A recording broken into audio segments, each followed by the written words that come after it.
عربات التسوق هذه وضعها صعب، خصوصا هاليومين أقل وحدة فيهم تشيل نص حمولتها، لأن الناس تتسوق في رمضان أكثر من غيره من الشهور. عروض كثيرة في الأسواق مع دخول الشهر الكريم، والناس تتهافت على شراء البضائع والأكل وكأنما بتصير مجاعة.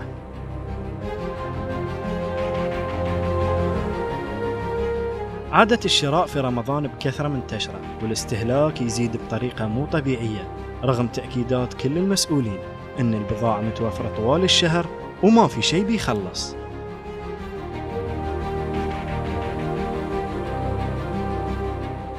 العروض الترويجية للأسواق تغري الناس، بس هالشيء ما يدفع الشخص أنه يشتري أكثر من حاجته، ورمضان شهر الصيام مو شهر الأكل. البضائع اللي يشترونها الناس كثير منها تنقط مع نهاية الشهر، خصوصا مع تكديسها في البيت وتعرضها لسوء التخزين، ما يعني فلوس مهدورة، وهالشيء يعني أن الفلوس انقطت بحر.